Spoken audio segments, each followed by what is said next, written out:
ரொம்ப முக்கியமான ஒரு விஷயம். உஷாரா போலீஸ் கிட்ட போறேன், அங்க போய் இதை பண்றேன் அதை பண்றேன் ஐடியா பண்ணீங்க, அங்க பில் அதிகமாகும், உங்களை தீர்த்துவாங்க. புரியுதா?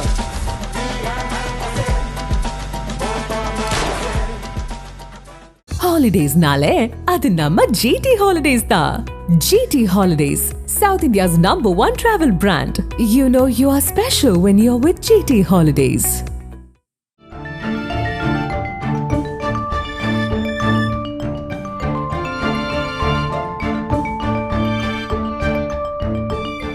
உங்கள் ஜீரண கோளாறுகளுக்கும் வயிற்றெரிச்சலுக்கும் சரியான ஒரு தீர்வு.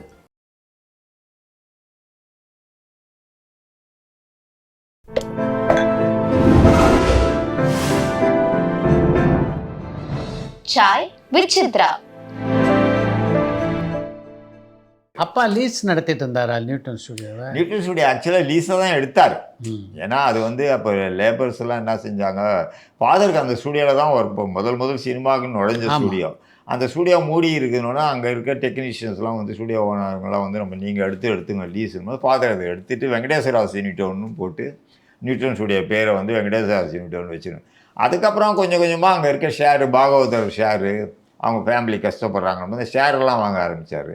தின்ஷேகர் தகரானி ஷேரு, ஜித்தன் பானர்ஜி ஷேரு, இதெல்லாம் கொஞ்சமாக ஷேர் வாங்கினா ஃபுல்லு ஓல்டு ஆகி போச்சு. நம்ம எடுத்து நடத்தலான்னும் போது ஸ்டுடியோ ஃபுல்லாக கண்ட்ரோல் நம்மக்கிட்ட வந்தது. அப்போது வந்து அந்த ஸ்டுடியோவை ஈஸியாக நம்ம இது பண்ணி, ஏன்னா 99 இயர்ஸ் லீஸ் அது நியூட்டன் ஸ்டுடியோ. அந்த இடத்த ஒன்றுமே பண்ண முடியாது, ஏன்னா ஃப்ளோரெல்லாம் நம்மளுது தான்.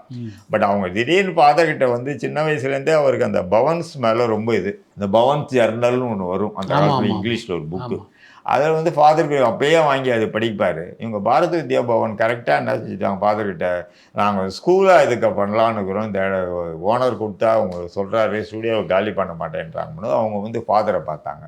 ஃபாதரை பார்த்தோன்னா அவங்க ஸ்கூல் பண்ணுறாங்கன்னா ஃபாதருக்கு என்னவோ தெரியல, இனிமேல் காலகட்டத்தில் ஸ்டுடியோன்றது படம் எடுக்க வரமாட்டாங்கன்றதுனால அவர் என்ன செஞ்ச, எதுக்குப்பா இந்த ஸ்டுடியோ வச்சு நம்ம இது பண்ணுறது. திருப்பியும் ஃபாதர் எந்த லேபருக்காக எடுத்தாரோ அதே லேபர் ஸ்ட்ரைக் பண்ணி ஸ்டுடியோ மூடி இருக்குது.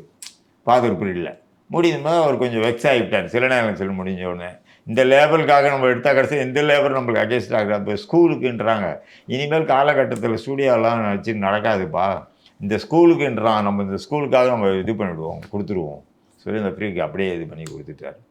ஸோ அதே தான் வந்து பாரத் வித்யா பவன், நீ பவன் ஸ்கூல்னு இங்கே பிரபலமாக இருக்குது. அவங்க ஆண்டு விழா நடக்கும்போது இப்போ கூட எங்களை ஃபேமிலியில் யாராவது ஒருத்தர் கூப்பிட்டுட்டு அந்த மேடையில் சொல்லுவாங்க, இவங்க இல்லைன்னா ஒன்றுமே கிடையாது, உங்களுக்கு இந்த இடமே கிடச்சிருக்காது, இமிடியேட்டாக வெக்கேட் பண்ணி கொடுத்துட்டாங்க, ஒன்றுமே எது பைசா கீசா ஒன்றுமே இது பண்ணல. அந்த பட்டாபிராமன்றோ ரொம்ப சந்தோஷப்பட்டுட்டார். உடனே அந்த ஓனர் கேஸ் போட்டிருந்ததுலாம் ஒன்றும் நடக்காது. ஃபாதருக்கு இன்ஃப்ளூயன்ஸ் எல்லாம் சொல்லியிருந்தாங்கன்னா அது ஈஸியாக முடிஞ்சு போயிருக்கும். அதே மாதிரி தான் டைரக்டர்ஸ் காலனி வந்துட்டு அந்த இதில் இருக்குது, ரஜினிகாந்த் எதிர்க்க இப்போ டைரக்டர்ஸ் காலனி இருக்குது, அது எல்லாம் நம்ம ஃபாதருடைய இடம் தான். அந்த இடமே அந்த 16 கிரவுண்டு இப்போ கட்டியிருக்காங்களே. அதே மாதிரி அப்போது வந்துட்டு நிமாஜ் கோஷ் இவங்கெல்லாம் இப்போ யூனியனில் பெரிய ரொம்ப விகரஸாக இருப்பாங்க. எப்போ பார்த்தாலும் ஸ்டுடியோ ஸ்ட்ரைக்குன்னு இவங்க தான். எஸ்டி லாலு, நிமாய் கோஷ், எம்பி சீனிவாசன் தலைவர். ஆமாம். ஸோ இவங்கெல்லாம் ஃபாதரை வந்து பார்க்கும்போது மாதிரி டைரக்டர் அசோசியேஷன் கட்டலான்னுக்குறாங்க சார், அங்கே அது உங்கள் இடம் தானுன்னா ஃபாதர் ஒன்றுமே சொல்ல, அந்த இடத்த அப்படியே கொடுத்துட்டார். ஆனால் அது கொடுத்த உடனே கூட அப்புறமா வந்து ராஜாராம் டைரக்டர்ஸ் காலனி தான் அதுக்கு பேர். அது மினிஸ்டர் ராஜாராம் பேர். உங்களுக்கு ஃபீல்டில் ஒரு ராஜாராம் ஒரு டைரக்டர் இருப்பார், அவர் பேர் நினச்சிருப்பாங்க. பட் ஃபாதர் அப்போ கூட தன்னுடைய பேர் கேட்கறது இல்லையோ. இப்போ கூட நான் அதுக்கு பின்னாடியே நாங்கள் கலைஞர்கிட்டையும் கேட்டிருக்கலாம், இப்போ புரட்சி நடிகர்கிட்டையும் கேட்டிருக்கலாம், ஜெயலலிதா அம்மாக்கிட்டையும் கேட்டிருக்கலாம், ஈஸியாக மாற்றி கொடுத்துருப்பாங்க. அந்த பேராவது அந்த ரோடுக்கு வச்சுருப்பாங்க, பீம்சிங் இது ரோடு வச்சுருவாங்க. அந்த டைரக்டர் அசோசியேஷனும் அந்த பேரை அவங்க மாற்றிக்கணும்னு நினைக்கல, அவங்களும் அது இன்றைக்கும் ராஜாராம் டைரக்டர்ஸ் காலனி தான் இருக்குது. அதெல்லாம் நம்மளுக்கு ஒரு சிறு வருத்தம் தான். ஈவன் இந்த டைரக்டரு யூனியன் கூட வந்து இந்த நூற்றாண்டு விழா நடத்தலைன்னும் போது அது பட் அவங்க சொன்ன காரணம் கரெக்டாக இருந்தது. ஏன்னா இது மாதிரி பிஆர் பந்துலு இவங்கெல்லாம் 100 ஆண்டு தாண்டிட்டாங்க. ஏபி நாகராஜனோட 100 ஆண்டு முடிச்சுட்டாரு. டைரக்டர் அசோசியேஷனில் யாருக்குமே இது மாதிரி பண்ணுறதா இல்லை. 100 ஆண்டு முடிஞ்சு டைரக்டருக்கு வந்து ஃபங்க்ஷன் நடத்துகிறதா இல்லையா சார், திடீர்னு உங்கள் அப்பாவுக்கு எடுத்துனா. பட் உங்கள் அப்பா இன்றைக்கி சொன்னால் எல்லாருக்குமே தெரிகிற அளவுக்கு இருக்குது, பந்துலுவோட இதோடலாம் ஏபி நாகராஜனோட. பட் இருந்தாலும் எங்கள் அசோசியேஷனில் ஒரு இது இருக்குது, அதுக்குன்னு ஒரு ப்ரோட்டோக்கால் இருக்குது, நடத்துகிறதா இல்லை, அது மாதிரி இல்லாமல் இருக்குது. இருந்தாலும் நான் வந்து கலந்துக்கிறோம் நீங்கள் நடத்துகிற ஃபங்க்ஷன்லன்னு சொல்லி தான் வந்து கலந்துக்கிறாங்க அன்றைக்கி ஒரு 6 சிவாஜியோட உங்கள் அப்பா மிக நெருக்கமாக பழகியிருக்காரு. ஆமாம். அந்த தருணங்களில் நீங்கள் எப்போது பக்கத்தில் இருந்து ஐயோ, பார்த்துருக்கீங்களா? சிவாஜி வந்து நான் ரொம்ப பார்த்து பழகியிருக்கேன். எனக்கு வந்து பாலும் பழம் ஷூட்டிங் போனாலும் போகட்டும், அப்போ போயிருக்கும்போது நான் சிவாஜியோட குதிரையிலேயே நான் ஒரு ஓட்ட நான் அவரோட மடியில் உட்காந்துட்டு குதிரையோட அந்த அளவுக்கு சிவாஜியோட நம்மளுக்கு நெருக்கம்தான். சிவாஜி கணேசன் எவ்வரி பொங்கல் முன்னாடி அவருக்கு சூறக்கட்டைக்கு போயிடுவார். அதுக்கு முன்னாடி நான் 12ஆம் தேதியே போய் 10ஆம் தேதியோ சிவாஜியை போய் தனியாக போய் பார்ப்பேன். நான் ஃபாதர் இறந்த பிறகு அது ரெகுலராக நான் வச்சுருந்தேன். பார்க்கும்போது மேலே தான் ஒரு வீட்டு மேலே மாடியில் உட்காந்து இருப்பார், கூப்பிடுவார், பேசுவார், என்னடா பண்ணுறீங்க, எது எது செய்கிறீங்க அப்படிலாம் கேட்பார். அப்போ கூட எங்கள் அம்மா கிட்ட ஒரு வாட்டி அவர் சொல்லியிருக்காரு, எங்கே உங்கள் பசங்க என்ன கேட்குறது இல்லையே, என்ன வந்து பார்க்கறது இல்லை, போகிறது இல்லை, அவங்க மாதிரியே இருக்கிறாங்க, அவங்க அப்பா மாதிரியே அப்படி இருக்கிறாங்க. அப்படி நம்ம எங்கே சார் உங்களுக்கு நான் கேட்கணுமா, நீங்களே பண்ணி கொடுக்க வேண்டியது தானே. இந்த மாதிரி தான் அந்த பொங்கலுக்கு முன்னாடிலாம் பேசுகிறது போகிறது அந்த அளவுக்கு அவர் பழகுவோம். ஒரு வாட்டி கடைசியில் வந்து சிவாஜி கணேசன் கொஞ்சம் உடல்நிலை சரியில்லாமல் மாடி மேலே இருக்கும்போது ஒரு பொங்கலுக்கு போகும்போது நம்ம பார்க்கும்போது சொல்கிறாரு, இன்றைக்கி இவ்வளோ பெரிய பங்களாவில் நான் போகு ரோட்டில் இந்த வீட்டில் உட்காந்துக்கிறேன்னா 3 பேருடா. இந்த 3 பேர் ஒன்று வந்து P.A. பெருமாள், அடுத்தது கிருஷ்ணன் மஞ்சு, அடுத்தது உங்கள் அப்பாடா. கண்டினியூவாக ஒரு 17 படத்தை என்னை வந்து புழிஞ்சி என்னுடைய முகத்தில் என்னென்ன இருக்கும் என் நடையில் இருந்து வச்சு இது பண்ணி விட்டு என் கேரக்டரை கொடுத்து அந்த 3 பேரால் தான் இந்த வீட்டில் நான் உட்காந்துக்கிறேன்னு அவர் சொன்ன வார்த்தை சத்திய வாக்கு அன்றைக்கி அவர் சொல்கிறது. அதுக்கப்புறமா வந்துட்டு அந்த ஃபாதர் இறந்து போனவங்க கூட பல பேர் சொல்லுவாங்க, ஃபாதருடைய டெத்துக்கு போய் சிவாஜி வரல அவ்வளோலாம் படம் கொடுத்தாங்க. பட் அவருடைய காலகட்டங்கள் வந்து அந்த கமலாம்மாவுக்கு ரொம்ப உடம்பு சரியில்லாமல் போயிடுச்சு. அப்போது அவர் சூறக்கட்டையில் மாட்டிக்கிட்டார். அதனால் இங்கே வர முடியாமல் போயிடுச்சு. அதுக்கு ஒரு 2வது நாளே வந்தார் வீட்டுக்கு. அப்போ ஒரு கிருஷ்ணன் பஞ்சு என்ன செஞ்சுட்டாரு, பஞ்சு சார் ஏஞ்சி போயிட்டார். சிவாஜி இப்படி வர்றாரு, அவர் ரிசீவ் பண்ண ஏஞ்சி போயிட்டார் கோவத்தில். உங்களுக்கு தெரியும் பஞ்சு சார் தான் யாராவது போட சாட்டான்னு அவர். அதை பற்றி எம்ஜிஆர் இருந்தாலும் சரி சிவாஜியாக இருந்தாலும் அப்போ அது சிவாஜி கொஞ்சம் வருத்தம் தான். பட் சிவாஜிக்கு என்ன பண்ணுவார், பஞ்சு சார்ட்டு பேசவே மாட்டார் இவர். ரைட் இந்த மாதிரி இருந்தது அது. ஸோ அது மாதிரி சிவாஜி கணேசன் எங்களோட பழக்கங்கள் ஃபேமிலியில் வந்துட்டு ஒரு ஃபங்க்ஷன்னா அவர் இல்லாமல் எதுவுமே இருக்காது. சிவாஜி இல்லாமல் அவர் உங்களுக்கே அதே தெரியும், திருப்பதிக்கு அழைச்சிக்கு போனதே ஃபாதர் தான்ன்ற மாதிரி அந்த காலகட்டத்தில் அவர் சிவாஜி அந்த சந்தர்ப்பம் உங்களுக்கு நினைவு இருக்கா? நிறைய எனக்கு கிடையாது, பட் நான் சொன்னது தான், அது கேள்விப்பட்டு தான் ஃபாதர் சொன்னது. இப்போ பத்திரிகையில் ஒவ்வொருத்தரும் விதமாக அவரும் பழகினதில் வந்து உங்களால் மறுக்க முடியாத தருணம் சொல்லலாம். பேசிக் அதான் சொல்கிறேன் நான். அவர் எங்களுடைய ஒன்றாவது ஒரு இது தான் நீங்கள் சொன்னீங்க. பார்த்தீங்கன்னா நீங்கள் சித்தப்பா பெரியவங்க மாதிரி தான் நம்ம சிவாஜியை நாங்கள் நினைக்கணும், தவிர வித்தியாசமே கிடையாது. ஃபாதர் வந்துட்டு உடம்பு சரியில்லாத போது அவர் பட்ட கஷ்டங்கள் திருப்பி வந்து பார்க்குறது போகிறது எல்லாமே கேள்விப்பட்டுறது அப்படி தான் நம்ம பார்த்துருக்கோமே தவிர, நான் எனக்கு பொறுத்த வரைக்கும் சிவாஜியை வந்து நான் வந்துட்டு ஒரு நடிகராகவே நான் பார்த்தது கிடையாது. ஏதோ ஒரு எங்கள் அப்பாவோட கூட பிறந்தது மாதிரி தான் இருந்தால் மாதிரி தான். நீங்கள் அந்த ஃபோட்டோ கூட பார்த்தீங்களா, 2 பேருமே அவங்க ஒரு கட்டி பிடிச்ச ஒரு ஃபோட்டோ பார்த்தீங்கன்னா ஃபேஸ் ஒரே மாதிரி தான் இருக்கும், அதே மாதிரி தான் இருக்கும் ஃபேஸ். அதனால நம்மளுக்கு அவர் இது வித்தியாசமாக நம்மளுக்கு தெரியாது. ஈவன் ராம்குமார் பிரபு கூட அவங்க எல்லாம் பாவம் ஸ்கூலில் படிக்கும் போது பெங்களூரில் தான் இருந்தாங்களே தவிர, நம்ம தான் போகும்போது கூட அந்த வீட்டில் யாரும் மாட்டோம், அவர் தான் இருப்பார். ஸ்டூடியோவில் நம்ம எங்கே போய் இப்போ ஏவிஎம் ஸ்டூடியோவில் ஷூட்டிங்கில் இருக்காரோ இப்போ இருக்காருன்னு போய் பார்ப்போம். பார்க்கும்போது கூட அதே இதுதான், அந்த இதில் தான் இருந்தார் தவிர நம்மளுக்கு ஒன்றும் நம்ம தான் கேட்கலையே தவிர, அவர் வச்சு படங்கள் எங்களுக்கு படங்கள் போடுங்கன்னு நம்ம தான் கேட்கலையே தவிர, மற்றபடி அவர் எந்த விதத்துலேயும் கிடையாது. ஃபாதர்கிட்ட வந்து நெருக்கம்னா அவங்க 2 பேரும் எப்படியும் சொல்ல முடியாது, அவ்வளோ ஒரு நெருக்கம். எந்த ஃபங்க்ஷனும் சரி, எங்கள் சுக துக்கம் 2த்துலேயுமே சரி எங்கள் வந்து கலந்துக்கிட்டு தான் இருந்தார் தவிர. ஏன் ஒரு காலகட்டத்துக்கு அப்புறம் சிவாஜி பீம்சிங் படங்களில் நடிக்கலைன்னா காரணம் ஹிந்தி படம். ஃபாதர் ஃபுல் கமிட்மெண்ட் ஹிந்தியில் ஆயிடுச்சு. ஹிந்தியில் ஆனவொன்னே எங்கள் அப்புறமா இவர் அசிஸ்டன்ட் டைரக்டர் திருமல மகாலத்தை இது பண்ணார். அப்போ ஆலயம் படம் எடுத்தார். அதுக்கப்புறம் ஃபாதர் பாதுகாப்புன்னு ஒரு படம் ஆரம்பித்தார். சிவாஜி வச்சு பண்ணலாம்ன்றதுக்காக அந்த படத்தில் ஆரம்பித்த போது அது என்ன பெரிய ட்ராபேக் ஆச்சுன்னா, பாசம் வளரு பாவம் மன்னிப்பு படிக்காத மாதிரி பாலம் பண்ண டைரக்டர் சிவாஜி பீம்சிங் சேர்ந்து வராங்கடான்னு ஒரு கேப்பில் இந்த படம் வருதுன்னு ஜனங்க அந்த எதிர்பார்ப்போடு வந்தான். அது என்டையராக டிஃப்ரெண்ட்டாக இருந்தது. கதையே வேறு. அது இப்போ வர வேண்டிய காலகட்டத்தினுடைய கதையை அப்பயே எடுத்துட்டார் ஃபாதர். அதனால் அந்த படம் சுத்தமாக வந்து ஃப்ளாப் ஆச்சே தவிர, அதுக்கு ஃப்ளாப் ஆனவுடனே ஃபாதருக்கு திரும்ப அடுத்தது சிவாஜியோட பண்ணுற படம் பண்ணலான்றதுக்கும் முடியாமல் போச்சு. ஃபாதருடைய வந்து சில நேரங்கள் சொல்ல முடியல. இந்த ஸ்டேஜில் வந்தோடனே ஃபாதருக்கு என்ன ஆகி போச்சுன்னா, இந்த ஸ்டைலில் நம்ம போகலாம். அன்றைக்கி சினிமா ஃபீல்டும் கொஞ்சம் மாற ஆரம்பிச்சுது. பாலச்சந்தருடைய இதில் வந்தது வரவுக்கு பின்னாடி. அப்படி போச்சு. அதுக்கப்புறம் நாங்கள் சில நேரம் செல்ல முடியல படம் 100வது நாள் முடியுது. 16 வயதினில் என்ட்ரி மிட்லாண்ட் தியேட்டரில் கலர் பாரதி ராஜா வர்றார். ஸோ பாரதி ராஜா படமும் ஃபாதர் வந்து பார்த்துருக்காரு. பார்த்தோன்னே பாலச்சந்தர் பாரதி ராஜா அதெல்லாம் வச்சிருக்கும்போது ஃபாதர்கிட்டே நான் சொல்லுவேன்ப்பா, இனிமேல் நீங்கள் வந்து ஒரு மாதிரி ஒதுங்கிங்க, இவங்கள வச்சு நம்ம படம் பண்ணுவோம். நீங்கள் கேட்டிங்கன்னா அவங்க மறுக்க மாட்டாங்க.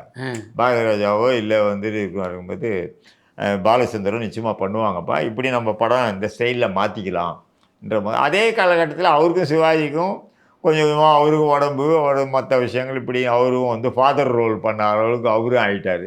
ரஜினிகாந்த் படத்தில், கமல்ஹாசன் படத்துலலாம்.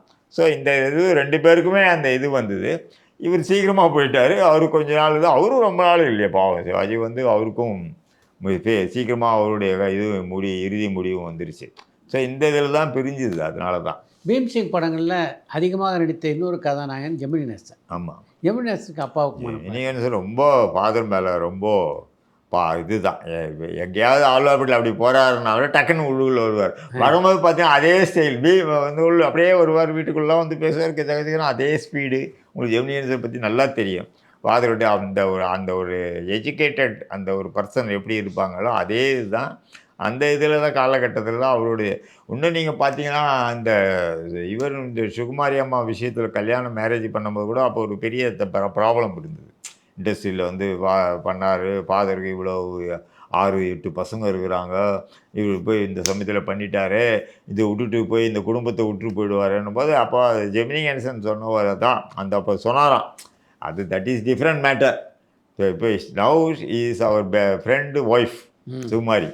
So we must respect her அப்படின்னு தான் அவர் பேசி அதை பற்றி எப்படி இருந்தாலும் அதை பற்றி அவங்கள விட்டுறலாம், நம்ம வந்து அவங்கள ஆனர் பண்ணணுன்றதுனால தான் அவர் ஜெமினி கணேசனும் அந்த மாதிரி பழக்கம்தான். ஈவன் நம்ம ஃபாதருடைய எல்லா படத்துலையும் இப்போ ஜெமினி கணேசன் இல்லாமல் படமே சிவாஜி பல வெற்றி அவரே இருப்பார். பாசமலர் கீசமலர் எல்லா படத்துலையும் நீங்கள் பார்த்தீங்களா, பந்தபாஸ் கொண்டு ஜெமினி கணேசன், பாட்டால் பசிக்கிறோம் எல்லா படத்துலையும் ஜெமினி கணேசன் இருப்பாங்க, சிவாஜி இருப்பாங்க, சாவித்திரி அம்மாவும் இருப்பாங்க, சரோஜாதேவியும் இருப்பாங்க. ஸோ அதனால் ஜெமினி கணேசனும் அதே தான், எம்ஆர் ராதாவும் அதே தான், சந்திரபாபுவும் அதே தான், பாலையாவும் கூட கம்ப்ளீட்டாக வந்து அவ்வளோ க்ளோஸாக தான் இருப்பாங்களே தவிர இந்த ஃபீல்டு வந்து இந்த பாலச்சந்திர சார் வந்த உடனே அந்த இது மாறணும்னு ஸ்டைல் மாறணும்னா ஃபாதரும் அந்த ஸ்டைலுக்கு மாறணும்னு சொல்லி தான் அந்த ஃபஸ்ட்டு இது வந்து சில நேரம் சில மனிதர். அதுக்கு நீங்கள் ஒரு காரணம் இல்லை, அதே பெஸ்ட்டு. நம்ம வந்து எனக்கு வந்து அந்த மாற்றணும். அதனால தான் பாலச்சந்திரே என்னை கூப்பிட்டு ஒரு வாட்டி கேட்டார், உன்னை எது பார்த்து தடுக்குது, நீங்கள் ஏன் பணம் எடுக்காமல் இருக்க, உன்னை எது தடுக்குது, யாராவது உன்னை வந்து பணம் கேட்டானா, இல்லை ஏதோ இப்போ ஸ்டூடியோவில் வந்து பணம் கொடுன்றானா, ஃபிலிம் கொடுக்கறதுக்கு கேட்குறானா, எது நீங்கள் ஏன் எடுக்காமல் இருக்கிறீங்கன்னு. சார் அதுக்கு தானே உங்களை வச்சு நான் கேட்டேன், நீங்கள் ஜெயகாந்தன் வச்சு அது ஏதோ ஒரு ரூட்டில் வந்து மாறி போச்சு. ஸோ அதுதான் வந்து நம்ம படம் வந்து சில நேரம் சொல்லுவோம் அந்த ஸ்டைலில் தான் ஃபாதர் மாறினார். நீங்கள் பாலச்சந்தர் பாணியில் நீங்கள் படம் எடுங்கன்னு உங்கள் அப்பா கிட்ட சொன்னபோது அப்பா என்ன சொன்னார்? அப்பா ஃபாதர் வந்துட்டு லைக் பண்ணார். அது வந்துட்டு இனிமேல் பாலச்சந்தர் வந்துட்டு ஒரு நல்ல ஒரு திறமையான டைரக்டர் தான். ஏன்னா அவர் படங்கள்லாம் பார்த்துருக்கார், அரங்கேற்றம் அதெல்லாம் பார்த்தும்போது ஃபாதருக்கு ரொம்ப இது பண்ணியிருந்தது. அதனால் நிச்சயமாக ஈவன் அவ்வளோ ஒரு நியூட்டன் ஸ்டூடியோவில் நடக்கும்போது ஷூட்டிங் நடக்கும்போது ஃபாதர் சில இதில் வருவார். பாலச்சந்தரையும் பார்த்து வந்து பாலச்சந்தர் சார் ஃபாதரோட பார்த்து பேசியிருக்காரு. ஸோ அதனால் வந்து படம் பண்ணணுன்னும் போது ஃபாதர் இருக்கும் போதே நான் சொன்னேன், அடுத்த படம் நம்ம வந்து இது மாதிரி பாலச்சந்தர் வச்சு பண்ணுவோம்பான்னு. இந்த சில நேரம் முடிஞ்சோன்னா வருஷம் 16 வயது கரெக்டாக வந்தது.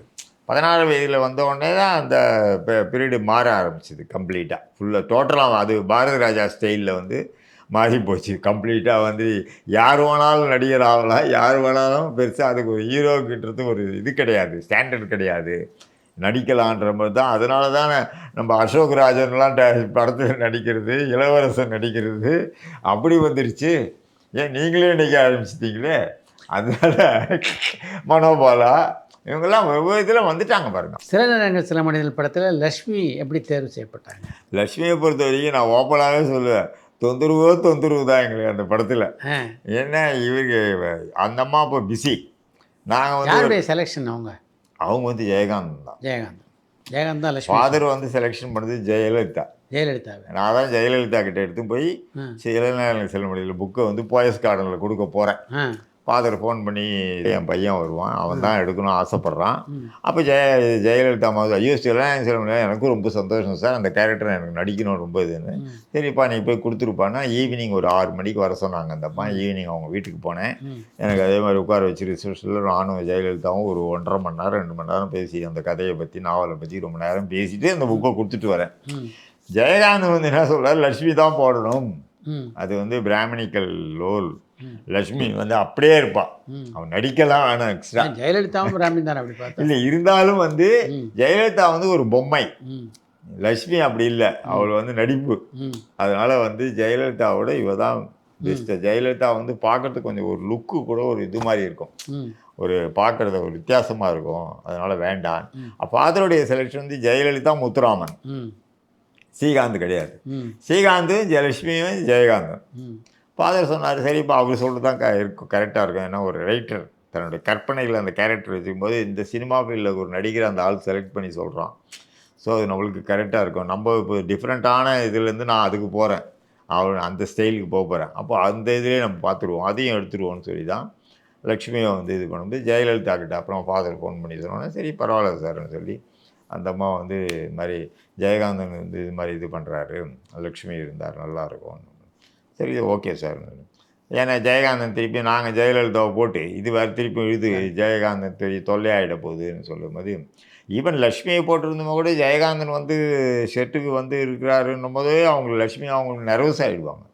ஜெயகாந்தன் இருந்து இருக்காருன்னா ஷூட்டிங் நடக்கும்போது திடீர்னு உள்ளே வருவார், திடீர்னு ஏன் இப்படி பண்ணுற, இப்படி பண்ணு, இப்படி தான் அந்த கேரக்டர் பேசும் கங்கான்றவோ ரொம்ப ஓவராக நடிக்கிறேன்னு இவங்க ஒரு இதாகிடுவாங்க நர்வஸ்.